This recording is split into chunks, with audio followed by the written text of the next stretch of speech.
Hey hey! Nous sommes le 3 septembre 2019 et j'ai décidé de faire un tableau de visualisation créatrice sur l'homme que j'ai envie de rencontrer pour avoir une relation future. Alors, j'ai décidé de faire ce tableau de visualisation créatrice sur cette thématique-là parce que justement, je suis dans une période où, en fin de compte, je n'ai pas spécialement envie d'être avec un homme. Là, ça fait à peu près... je crois que ça fait 3 ans que je suis célibataire. Non, je suis une rajouteuse. Ça doit faire 2 ans. Ça doit faire au moins 2 ans que je suis célibataire. Oui, ça fait 2 ans que je suis célibataire parce que c'était, je crois, en septembre 2017 que je me suis séparée de mon ex. Et pendant une très longue période, j'ai quand même fréquenté un homme que j'aimais beaucoup, mais avec qui on n'a jamais été en couple, donc c'était une relation assez ouverte et plutôt amicale avec bonus. J'ai quand même eu j'ai quand même fréquenté des hommes.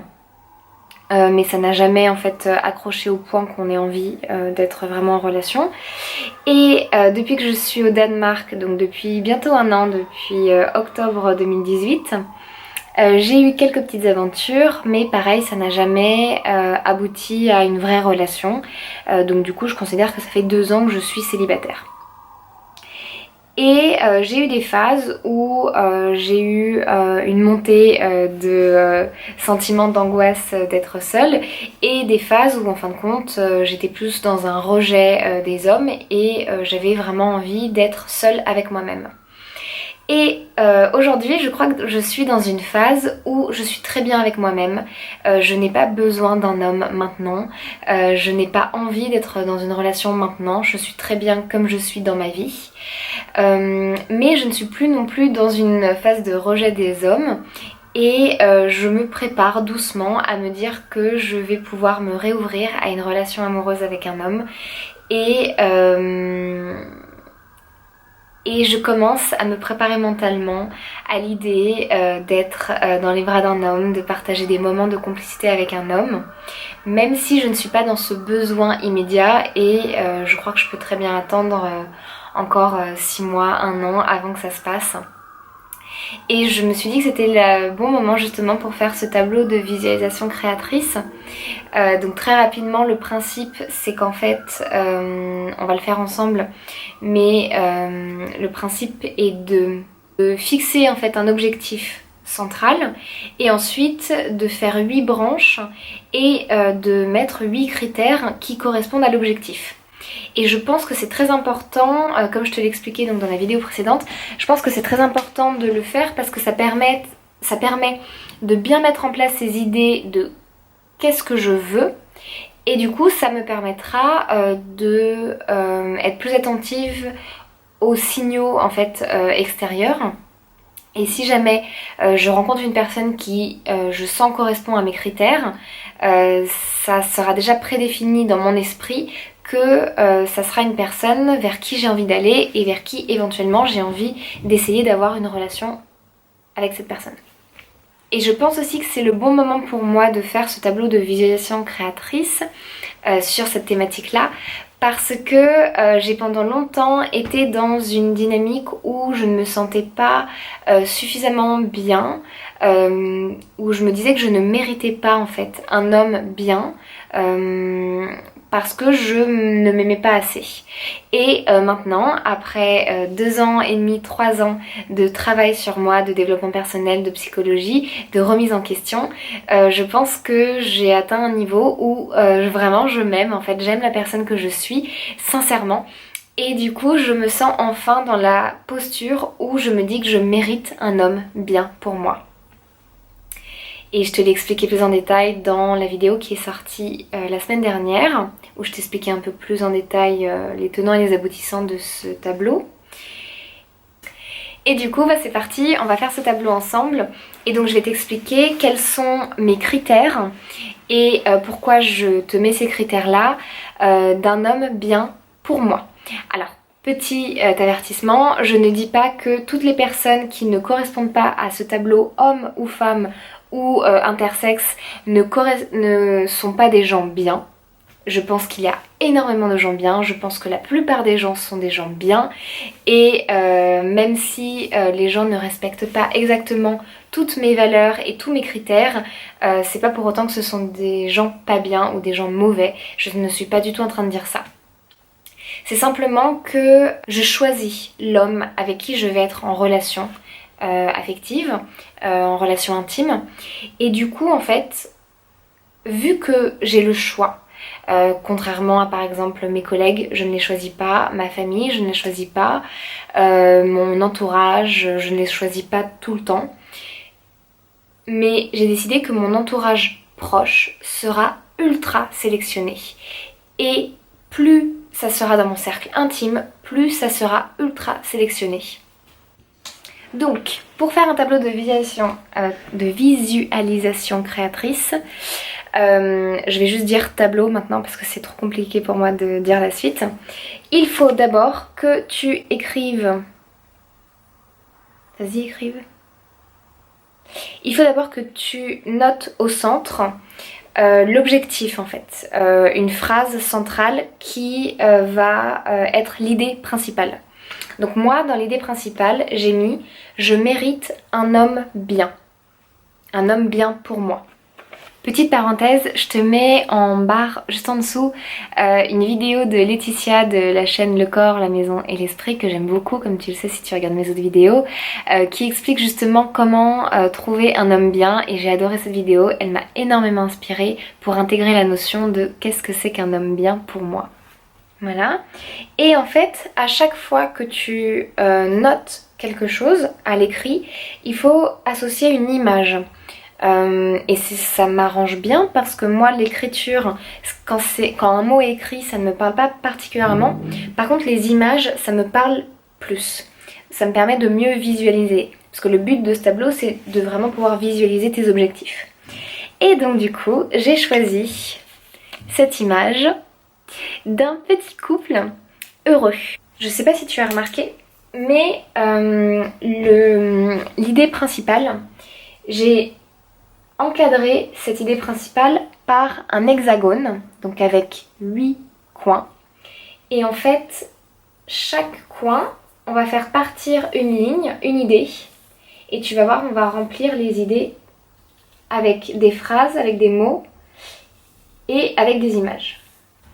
Le premier mot, donc le premier critère d'un homme bien selon moi, c'est un homme puissant.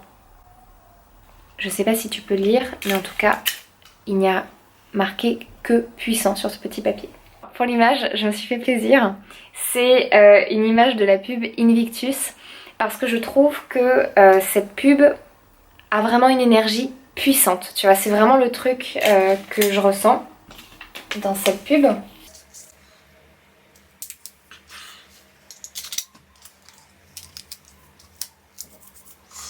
Et en plus, je trouve que l'homme dans la pub est très très beau. La femme aussi. Et donc, qu'est-ce que ça veut dire puissant ? Je crois que j'ai toujours été attirée par la puissance chez les hommes. Je pense que ça fait d'ailleurs partie des critères un peu sexistes que la vision très fermée du patriarcat nous donne des hommes et des femmes. L'homme doit être puissant et la femme doit être soumise. Mais je pense que dans ma première relation, je pensais que mon homme était puissant parce qu'en fait il était très violent et il avait vraiment cette agressivité en lui et cette espèce de puissance du mâle alpha. Et puis en fait en étant en relation avec lui, je me suis rendu compte que même si effectivement il avait beaucoup de violence en lui, en fait ce n'était pas du tout le reflet de sa puissance, c'était plutôt le reflet de ses peurs et donc en fin de compte de ses faiblesses. Dans ma deuxième relation, je pense que j'avais associé la puissance à la puissance économique, à la puissance financière. Et encore une fois, je pense que je me suis trompée parce que justement, je pense qu'un homme qui cherche trop ce type de pouvoir, le pouvoir financier, en fin de compte, je pense qu'il y a beaucoup d'insécurité derrière, enfin moi comme je l'ai expérimenté, et du coup ce n'est plus vers ce type de puissance que je suis attirée. Pour moi, aujourd'hui, un homme puissant, en fait, c'est un homme qui... Et d'ailleurs, ça marche pour une femme et ça marche aussi pour une personne intersexe. Une personne puissante, c'est une personne qui sait qu'elle a le pouvoir de faire les choix qu'elle veut dans sa vie pour avoir la vie qu'elle veut. Et du coup, en fait, derrière aussi cette notion de puissance, il y a aussi la notion de responsabilité, dans le sens où une personne puissante est une personne qui sait qu'elle est responsable de ses choix et de sa vie, et responsable non pas dans le sens coupable, mais dans le sens qui a la possibilité d'apporter une réponse à ces problématiques. Et je pense que je suis de plus en plus en train d'éliminer de mon cercle intime les personnes qui se trouvent tout le temps des excuses à leur malheur, qui se victimisent. D'ailleurs, je ne suis pas du tout en train de critiquer à outrance ce genre de personnes parce que c'est la personne que j'étais avant et j'ai beaucoup de compassion envers ces personnes-là parce que j'étais comme ça avant aussi et j'étais en grande souffrance. Donc je ne suis pas du tout en train de jeter la pierre. C'est simplement que les gens qui sont comme ça me renvoient peut-être un peu trop aussi à la personne que j'étais avant et peut-être que j'ai peur de retomber dans ce genre de dynamique, pas très dynamique justement, parce que je sais que je l'ai aussi un peu en moi, même si je l'ai travaillé et que maintenant je ne me sens plus vraiment comme ça, je pense que j'ai quand même la tendance à être comme ça. Et du coup ça me dérange un petit peu dans mon cercle intime. Alors je suis une personne très tolérante et je peux quand même avoir des amis qui sont comme ça, je peux quand même avoir des collègues qui sont comme ça, je peux avoir des connaissances qui sont comme ça. Mais je crois que dans le cercle le plus intime, qui va être le cercle d'une relation avec un homme, je n'ai pas envie d'être avec quelqu'un qui soit trop comme ça. Alors après, ce n'est pas grave s'il n'est pas à 100% puissant. Je pense que personne n'est à 100% puissant et je pense qu'on a tous des moments de doute. Je pense qu'on a tous des moments où on se sent impuissant et on ne se sent pas responsable de nos choix. Mais globalement, j'ai envie d'une personne qui tende au maximum vers cette notion-là. Et d'ailleurs, c'est le cas pour toutes les autres notions. Voilà, l'homme bien pour moi n'a pas à être 100% dans ces valeurs-là, dans ces vertus-là, mais j'aimerais qu'ils tendent à se rapprocher au maximum de ces valeurs-là. Deuxième critère, j'ai envie que mon homme soit généreux. Et pour illustrer la générosité, j'ai mis cette photo d'une petite fille qui tend une pomme et c'est important qu'il est heureuse de tendre cette pomme. Parce que je pense que la vraie générosité, c'est une générosité qui vient du cœur, qui vient du plaisir de donner. Et il y a beaucoup de personnes qui essayent d'être généreuses et c'est très bien continuer à être dans cette générosité même si elle n'est pas totale. Mais il y a beaucoup de gens qui essayent d'être généreux et qui, lorsqu'ils donnent, attendent tout le temps quelque chose en retour. Et donc du coup, maintenant j'ai vraiment envie d'aller vers des personnes qui ont ce plaisir de donner, même si ce n'est qu'une pomme. Même si j'ai envie d'être dans l'abondance financière, je ne suis pas spécialement attirée par l'argent. Et pour moi c'est juste un moyen d'obtenir ce qu'on veut. Mais ce n'est pas une finalité en fait. Pour moi je ne suis pas dans... je n'ai pas envie d'accumuler des richesses. Donc du coup, ça peut être complètement des dons immatériels, ça peut être donner du temps, ça peut être donner de l'écoute. Mais clairement, j'ai envie d'être avec quelqu'un qui a cette facilité à donner et ce plaisir surtout à donner. Troisième critère de l'homme bien pour moi, c'est un homme qui a une pensée rapide. Alors, encore une fois, je suis tout à fait tolérante avec les gens qui ont besoin de temps pour penser, mettre en place leurs réflexions et penser. Ça m'arrive aussi d'avoir, sur certaines notions où j'ai moins de facilité, ça m'arrive de mettre beaucoup de temps à élaborer ma pensée. Par exemple, moi je n'ai pas du tout la bosse des maths. et quand il faut que je fasse des calculs, c'est vraiment très lent chez moi. Donc je ne juge pas du tout, chacun son rythme de pensée et je suis complètement tolérante. Après, je pense que en étant réaliste, sur la plupart des sujets que je vis dans ma vie qui me font réfléchir, je vais quand même très très très vite. Et je me sens souvent en décalage de vitesse avec les gens de mon entourage. Et du coup, je suis souvent en adaptation par rapport à mon entourage.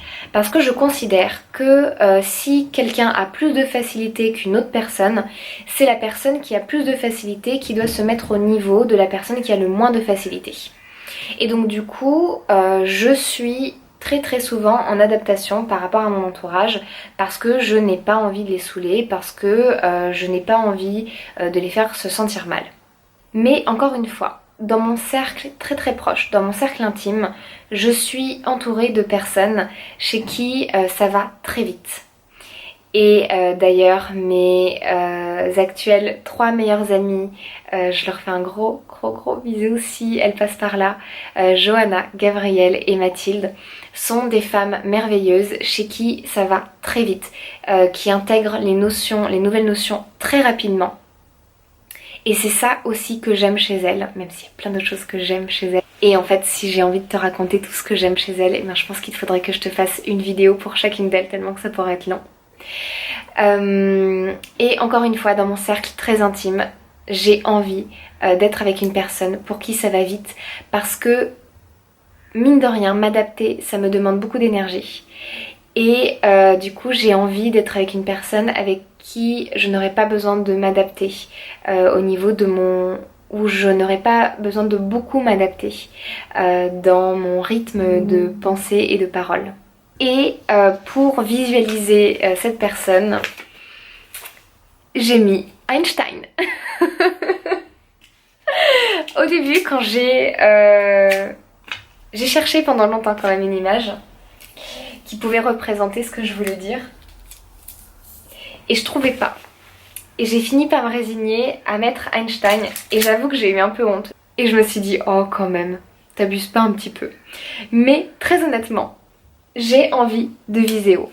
Alors bien entendu, je n'attends pas que mon homme bien ait le QI d'Einstein, même si ça serait exceptionnel, mais je ne sais pas si ça serait vraiment très facile à vivre. Mais en tout cas, Einstein représente bien l'idée que j'avais envie de mettre derrière la pensée rapide. Parce qu'il me semble qu'Einstein, ça allait très très vite dans son cerveau. 4e critère, je veux un homme doux. Alors je crois que tu ne vois rien quand je te montre les mots, donc je vais arrêter de te les montrer. Et pour représenter cette douceur, j'ai pris une image d'une petite fille, ou d'un petit garçon, mais je pense que c'est plutôt une petite fille, qui fait un bisou à, je ne sais pas ce que c'est, à mon avis, c'est un chevreau, donc un bébé chèvre. Parce que déjà je trouve que un des trucs les plus doux qui existent sur cette terre, c'est les bébés, et notamment les bébés chèvres. Mais il y a aussi les bébés chiens, il y a aussi les bébés canards, il y a aussi les bébés veaux, il y a aussi les bébés agneaux, il y a aussi les bébés koalas, il y a aussi les bébés humains, il y a aussi les bébés chats, il y a aussi les bébés pandas, les bébés ours, les bébés dauphins, les bébés renards et plein d'autres bébés. Mais je vais m'arrêter là, sinon la vidéo va être vraiment trop longue. Et en fait, initialement, je voulais l'image d'une pub, alors j'ai pas réussi à la retrouver, donc je sais plus si c'est pour le fromage Chavroux ou la bûche de chèvre Soignon ou je ne sais plus quoi. Mais en fait, j'avais vraiment l'image de cette pub où, à mon avis c'est une vieille pub parce que ça fait très longtemps que j'ai pas regardé la télé, mais c'est l'image d'un homme qui est à la montagne en été et en fait qui fait des bisous et des câlins à comme ça un bébé chèvre ou un bébé agneau, je sais plus. Et voilà, j'ai clairement envie d'un homme qui ait la douceur d'âme suffisante pour aimer spontanément faire des câlins à un bébé chèvre ou un bébé agneau. Voilà, je crois que c'est une image qui représente très bien ce à quoi je pense. Après, je me suis fait plaisir. J'ai mis un critère un peu plus physique. Je veux un sexy viking. J'ai vraiment marqué ça. Et pour imager le sexy viking, j'ai pris cette image. Donc c'est un mec avec les cheveux longs. J'adore les cheveux longs chez les hommes. Avec un petit chignon. Avec une petite barbe, c'est en option. Je m'en fiche s'il a pas de barbe. Et donc blond avec les yeux bleus. J'avoue que ça fait particulièrement craquer mon petit cœur. Les hommes blonds aux cheveux longs et aux yeux bleus. Voilà, les goûts et les couleurs, ça ne s'explique pas. Après ça tombe plutôt bien parce que je vis actuellement au Danemark et les hommes comme ça court les rues. Donc tout va bien, on reste dans un champ de possibilités assez élevé. 6e critère, j'ai mis que je voulais un homme bienveillant. Et donc là ça a été aussi un petit peu difficile dans ma tête à bien caractériser qu'est-ce que j'entendais par bienveillant. Et puis j'ai eu l'image de Robin Williams. Robbie Williams. C'est pas le chanteur, c'est l'acteur. Je sais plus, je crois que c'est Robin mais je suis plus sûre. J'aime beaucoup cet acteur, d'ailleurs il me semble qu'il s'est suicidé et ça m'a rendu très triste quand j'ai appris qu'il s'était suicidé parce que je pense que c'est vraiment une belle personne. Et j'avais, pour ceux qui me connaissent, je ne suis pas du tout film, mais il y a quelques films que j'ai vraiment aimés, avec qui j'ai vraiment accroché et un de ces films c'est Will Hunting. Et j'ai notamment vraiment accroché avec le personnage du professeur. Donc si tu n'as pas vu ce film, Robin Williams est le professeur de Will Hunting qui est un gamin issu des banlieues défavorisées de New York il me semble, ou de Boston, je sais plus, aux États-Unis. Et en fait ce gamin est un peu un bad boy mais c'est aussi un génie des maths. Et du coup ce professeur de maths va faire tout son possible pour aider ce gamin qui est un génie, qui est aussi très instable émotionnellement et qui a des tendances un peu violentes, autodestructrices. Et en fait, ce que j'ai adoré dans ce personnage donc du professeur, c'est cette bienveillance. Je trouve que c'est un personnage qui est à la fois non violent, mais aussi qui sait poser quand même ses limites et qui se fait pas complètement marcher dessus par ce petit merdeux de Will Hunting. Et j'ai adoré la bienveillance donc du professeur qui va vraiment faire tout son possible pour aider Will Hunting sans jamais lui imposer quoi que ce soit. Parce que très souvent, moi j'ai vraiment l'exemple dans ma famille proche, très souvent il y a des personnes qui sont bienveillantes, qui pensent avoir la réponse mieux que la personne concernée et qui vont avoir tendance à imposer des choix à l'autre personne. Et pour moi, même si l'intention est bienveillante, dans les faits, ce n'est pas extrêmement bienveillant. Et en tout cas, ce n'est pas ce type de bienveillance-là que j'ai envie d'avoir. Moi, j'ai envie d'avoir la bienveillance donc, du professeur dans Will Hunting qui va mettre à disposition les clés à son élève pour qu'il réussisse sans jamais lui imposer. Et toujours avec beaucoup d'amour, beaucoup de joie. Et c'est vraiment un personnage très lumineux. Qui est joué par ce professeur, qui est joué par Robin Williams. Avant-dernier critère, j'ai mis ancré sur terre. Alors, ce langage, c'est un langage qui me vient de mon nouveau domaine d'intérêt qui est la spiritualité. Et en fait, ça m'a fait prendre conscience de m'intéresser un petit peu à la spiritualité. Que j'étais une personne qui avait quand même tendance à être un peu la tête dans les nuages, dans les étoiles. Et je travaille à m'ancrer sur terre. Alors pour ceux qui ne font pas de yoga, qu'est-ce que ça veut dire être ancré sur terre? Ça veut tout simplement dire en fait être pleinement présent dans la vie quotidienne. Donc par exemple, des choses qui peuvent m'aider à m'ancrer sur terre, c'est m'occuper de mes factures, ce que je ne fais pas, hein, mais bon, ça c'est une idée. Peut-être que je pourrais faire un tableau de visualisation créatrice pour m'ancrer. Mais voilà, faire des choses en fait simples du quotidien, être pleinement incarné sur terre et dans la vie quotidienne et faire des choses simples. Et du coup, pour illustrer cette notion, j'ai mis, c'est un beau gosse aussi, j'ai mis cette photo d'un boulanger. Et en plus, pour le petit clin d'œil, depuis que je suis enfant, je rêve, parce que j'ai toujours été très gourmande, je rêve d'un homme qui soit boulanger. Parce que j'ai toujours dit que je voulais un homme qui me fasse des croissants. Voilà. Donc j'ai aussi envie d'un homme en fait qui soit ancré sur terre, dans le sens qu'il soit simple en fait. Je pense par exemple que un homme qui va avoir des ambitions trop grandes, qui va rêver de révolutionner la terre, notre société, c'est chouette, mais c'est peut-être pas très ancré sur terre. Moi j'ai envie de quelqu'un qui soit vraiment ancré sur terre pour m'aider à moi m'ancrer en fait, parce que j'ai quand même du mal et j'ai quand même tendance à être cette personne qui vit beaucoup dans ses rêves. Dernier critère, l'ouverture d'esprit. Et alors là, tu vas voir, on va un peu rigoler par rapport à l'image que j'ai mise. Parce que j'ai cherché des images pour illustrer l'ouverture d'esprit. Et ça ne me plaisait pas, ça me parlait pas, je trouvais pas spécialement. Je trouvais que des images très abstraites de cerveau avec des cônes. Et d'un côté ça me parle, mais c'est pas ce que j'avais envie de mettre dans mon tableau de visualisation créatrice. C'était trop conceptuel en fait les images que je trouvais et j'avais envie d'un truc vraiment concret.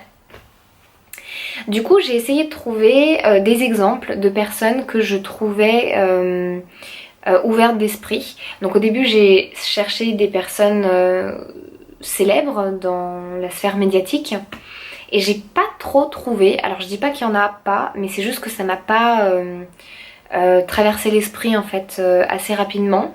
Du coup je suis passée à autre chose, j'ai cherché dans mon cercle de connaissances et je n'ai pas non plus trouvé. Alors encore une fois, je suis pas en train de dire que dans mes connaissances les personnes ne sont pas ouvertes d'esprit. Au contraire, je pense que j'ai quand même pas mal de personnes qui sont assez ouvertes d'esprit. Mais ça m'a pas fait tic. Et en plus, je pense que l'ouverture d'esprit, c'est un truc qui peut être un peu masqué par plein de choses. Et je pense qu'il faut vraiment très bien connaître les personnes pour savoir si elles sont vraiment ouvertes d'esprit ou pas. Et puis j'ai eu un flash et je me suis dit mais attends, en fait je pense que la personne qui intimement tu en es convaincu et qui correspond le plus à ton critère d'ouverture d'esprit, en fait c'est toi. Alors ok, c'est hyper prétentieux, mais en fait je suis hyper contente de me mettre aussi dans cette case de personne ouverte d'esprit parce que je pense que j'étais très dure avec moi-même dans le passé. J'ai été en tout cas très critique envers moi-même et très dure dans la critique envers moi-même et ça m'a conduit à une profonde détestation de la personne que j'étais. Et j'ai fait tout un travail, comme je t'en parle souvent, pour m'accepter comme je suis et pour m'aimer comme je suis. Et c'est un travail que je suis encore en train de continuer, mais je pense que j'ai quand même énormément changé et je pense, comme je te le disais au début de vidéo, que maintenant j'ai atteint un stade où vraiment je m'aime. Et voilà, je pense que c'est un peu l'aboutissement aussi de toute cette pensée et c'est pour me prouver à moi-même que oui, je m'aime suffisamment pour en fait me mettre dans ce tableau des personnes qui m'inspirent et qui inspirent la personne que je considère comme être une personne bien. Et c'est aussi une façon de me dire, moi aussi je considère que je suis une personne bien. Et alors très rapidement pour finir, qu'est-ce que je considère comme de l'ouverture d'esprit? Donc c'est moi. Pour moi, l'ouverture d'esprit, une personne qui va être ouverte d'esprit, c'est une personne qui va être capable d'écouter un point de vue qui lui paraît, mais alors à des années-lumière du point de vue qu'elle a, mais qui va être capable de se dire pourquoi pas. C'est peut-être vrai, pourquoi pas. Alors ça ne veut pas dire qu'une personne ouverte d'esprit va accepter tout et n'importe quoi. Ça veut juste dire qu'une personne ouverte d'esprit va avoir ce positionnement mental d'écouter les points de vue différents et de se dire peut-être que c'est vrai.